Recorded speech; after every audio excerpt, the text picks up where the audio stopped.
नमस्कार, बहुत स्वागत है आपका क्रिकेट धमाका में। आपके साथ मैं हूं ज्योत्सना पाटनी। दुबई के मैदान से इस वक्त की बड़ी खबर आ रही है। कोलकाता नाइट राइडर्स ने राजस्थान रॉयल चैलेंजर्स को 37 रन के बड़े अंतर से हरा दिया है। इस जीत के साथ ही कोलकाता ने आईपीएल 2020 में लगातार ये दूसरी जीत हासिल की है। तो वहीं राजस्थान रॉयल्स की बात करें तो जीत की हैट्रिक पूरी नहीं हो सकी इस टीम की।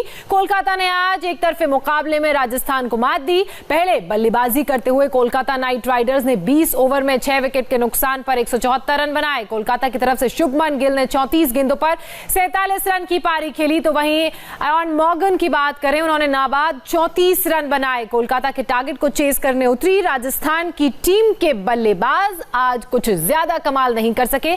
दूसरी तरफ कोलकाता के युवा गेंदबाजों ने शानदार प्रदर्शन दिखाते हुए राजस्थान के बल्लेबाजों को सेट होने का भी मौका नहीं दिया। कोलकाता ने युवा गेंदबाजों की बात करें कोलकाता के, तो आज दुबई के मैदान में बस इन्हीं का कमाल देखने को मिला। शिवम मावी, वरुण चक्रवर्ती, कमलेश नागरकोटी ने शानदार गेंदबाजी की। तो यशपाल जी, एक तरह से कह सकते हैं कि कोलकाता के आज ना बैट्समैन की कोई बहुत अच्छी फॉर्म में थे और साथ ही अच्छी फॉर्म में थे कोलकाता के बॉलर्स।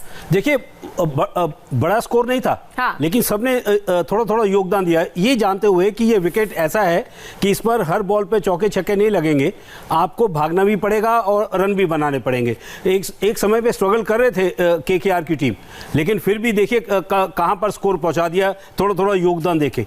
ये गलती की राजस्थान रॉयल्स ने। ऐसा लग रहा था कि वो 6 ओवर में मैच खत्म करना चाहते, हर गेंद को हिट मारना चाहते, तो मुझे लगता है उसका फायदा मिला। और मुझे सबसे ज्यादा खुशी ये है कि जो देसी खिलाड़ी, जो मैं बार बार एक वकालत करता हूं, आप मावी की बात करें, हाँ। आप नागरकोटी की बात करें और चक्रवर्ती की बात करें, देखिए जब आपके स्कोर बोर्ड लग जाता है ना, तो फिर वो जो खिलाड़ी होते हैं, जो गेंदबाज होते हैं, उनका हौसला बढ़ जाता है। अच्छा यशपाल जी, युवा देसी खिलाड़ी, और इस आईपीएल में युवा खिलाड़ियों का ही दम देखने को मिल रहा है। अब वैभव का रुख करेंगे। वैभव, आज तो बॉलर्स छा गए केकेआर के, मतलब इतने सारे बॉलर्स उनके पास और हर किसी का मैजिक स्पेल काम कर रहा था। जी बिल्कुल जोत्सना, जब आपके शुरुआती गेंदबाज पैट कमिंस होंगे और उसके बाद जहां अगर हम यहाँ बात करें जो भारतीय तेज गेंदबाज हैं, शिवम मावी, कमलेश नागरकोटी, अगर मैं बता दूं आपको पिछले साल ये दोनों ही जो खिलाड़ी थे इंजर्ड थे, लेकिन कोलकाता नाइट राइडर्स की एक जो बहुत अच्छी बात ये है जिनके मैनेजमेंट की, पिछले साल दोनों इंजर्ड थे लेकिन फिर भी इनको टीम से ना ड्रॉप नहीं किया, इनका इलाज करवाया, इनको लंदन भेजा। और हम कह सकते हैं जो पिछले साल इन पे इन्वेस्टमेंट किया था कोलकाता नाइट राइडर्स ने, तो हमें वो इस सीजन में देखने को मिल रहा है। शिवम मावी तो लगातार तीनों मैच खेलते आए हैं, कमलेश नागरकोटी पिछला मैच भी खेले थे, लेकिन हम कह सकते हैं आज उन्होंने बड़ी शानदार गेंदबाजी की। और यहाँ पर जो बात करें ना, जिस तरीके से लक्ष्य बहुत ज्यादा नहीं था, तो वही हम जो शुरुआत में बात कर रहे थे कि जो राजस्थान रॉयल्स के बैट्समैन है, अभी तक उन्होंने सिर्फ शारजा के मैदान पर बल्लेबाजी की है। तो अगर वो यहाँ पर थोड़ा सा रुकते, थोड़ा सा सेट होते, थोड़ा सा टाइम बिताते ना, तो ये कोई ऐसा लक्ष्य नहीं था कि 175 रन आप बना ना पाए। आखिरी में टॉम करन ने दिखा दिया कि कैसे अगर आप इस विकेट पे थोड़ी देर रुकते, थोड़ा विकेट को समझते, तो आप आसानी से अंत में आप रन बना सकते थे। तो यहाँ गलती हुई बिल्कुल राजस्थान के बल्लेबाजों से और शानदार प्रदर्शन कोलकाता के गेंदबाजों का। अच्छा, कोलकाता के गेंदबाजों का यशपाल जी शानदार प्रदर्शन देखने को मिला, साथ ही बैट्समैन भी अच्छे थे। लेकिन अगर हम बात करें राजस्थान रॉयल्स की, तो आपको क्या लगता है कहां कमी रह गई? हालांकि राजस्थान रॉयल्स के अगर बॉलर्स की बात करें तो थोड़ा ठीक ठाक बॉलिंग तो उनकी भी देखने को मिली थी हमें। अब गेंदबाजी तो ठीक थी, लेकिन ये बड़ा स्कोर नहीं था। वही मैं आपसे चर्चा कर रहा हूं कि देखिए 37 रनों से हार जीत हुई है, और अगर एक साझेदारी किसी भी प्रोफेशनल बल्लेबाज की होती, भले वो संजू सैमसन करते या स्मिथ करते या जिस तरह से बाकी के जो खिलाड़ी हैं, एक छोटी सी साझेदारी दबाव डाल देती गेंदबाजों पर। जब देखिए जब विकेट नहीं गिरता है ना, मेरी सोच के मुताबिक इनको पहले 7-8 ओवर में ज़्यादा जोखिम नहीं उठाना चाहिए था। ये देखते हुए ये पिच धीमा है और आपको विकेट्स बचाने चाहिए थे, आखिरी 10-11 ओवर में फिर आक्रमण करना चाहिए था।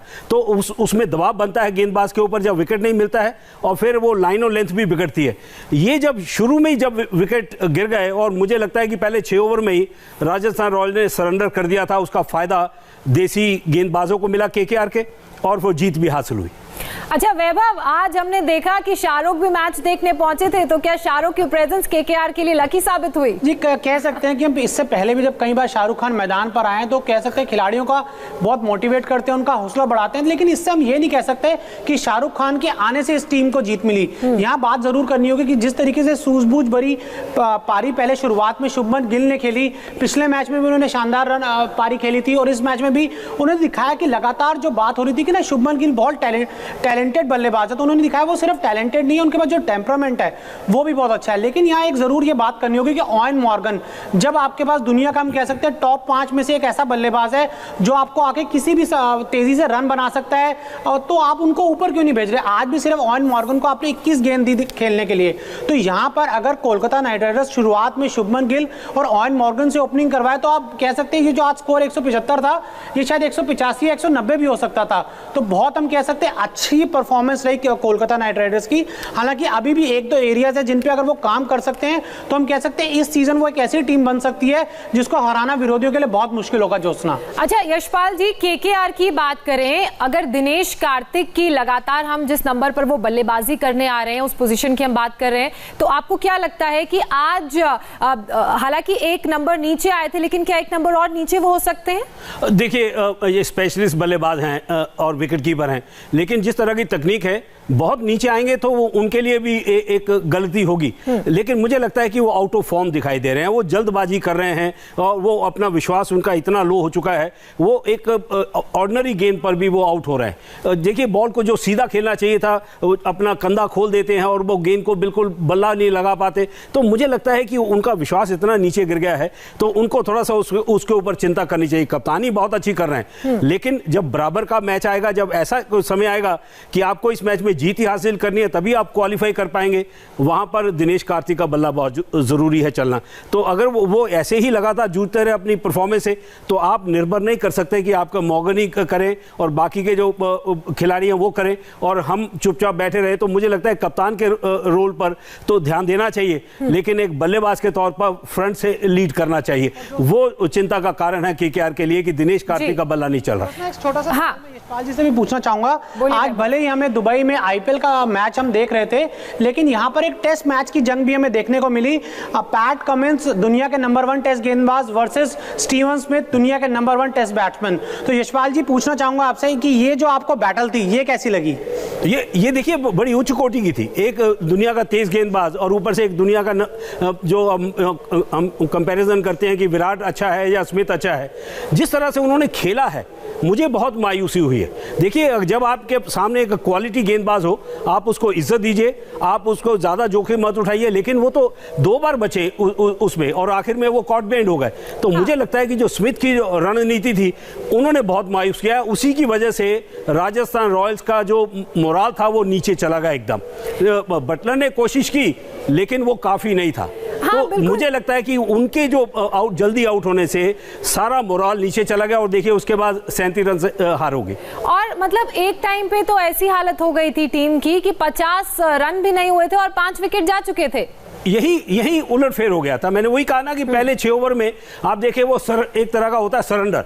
हाँ। कि हम बस हो चुका है। वो जो गलती अगर मैं से पहले चर्चा कर रहा था जो दिल्ली कैपिटल्स ने की थी, हवा में ज़्यादा मारने की कोशिश की, ज़्यादा जोखिम उठाए और देखिए उनकी हार हुई। और वही गलती इस बड़े मैदान पर जहां पर बॉल नहीं आ रहा था, आपको टाइमिंग करनी थी, आपको 1-1 2-2 रन भागने थे, बीच में आपको चौका भी मिलता, तब जाके एक मैच बनता है। लेकिन आप पहले गेंद से ही शुरू हो जाएंगे कि 6 ओवर में हमने मैच खत्म करना है, तो मुझे लगता है कि ये एक ऐसा उलटफेर हुआ है, बहुत मायूसी होगी। शेन वॉन जैसा उनका मेंटोर बाहर बैठा है और वो देख रहा है कि किस तरह से ये गलती कर रहे हैं, तो मुझे लगता है कि पूरी टीम ने मायूस किया है। गलती हुई है और ये 3 मैचों में पहला मैच हारी है, तो जाहिर सी बात है अब इस पर विश्लेषण भी होगा और अब अपनी गलती को रियलाइज करके वो कोशिश करेंगे कि इस तरह की गलती दोबारा ना हो। अब आज के मैच के ड्रीम 11 गेम चेंजर खिलाड़ियों की बात कर लेते हैं। कौन कौन है वो खिलाड़ी, आइए आपको बताते हैं। आज के मैच के सबसे बड़े गेम चेंजर खिलाड़ी हैं टॉम करन। आज के मैच में इन्हें मिले हैं 97 फैंटेसी पॉइंट्स, तो वहीं इनके टूर्नामेंट टूर्नामेंट फैंटेसी पॉइंट्स हो गए हैं 148।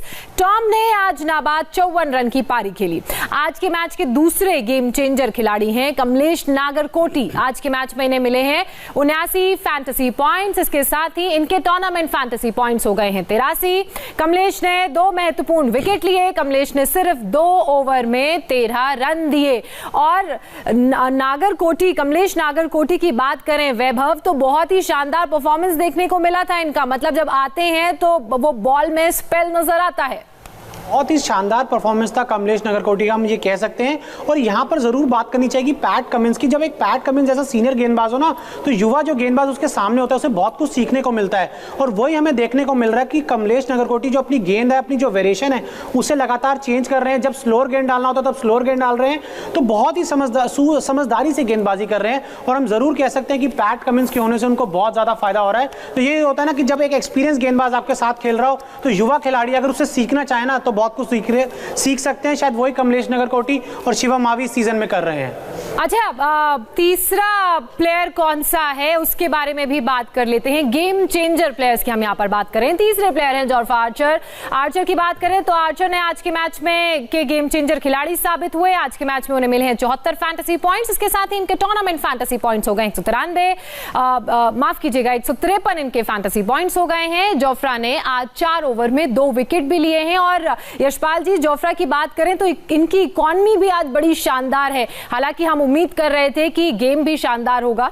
ये युवा खिलाड़ियों को देखना चाहिए। मैं अपने दौर में चला गया था।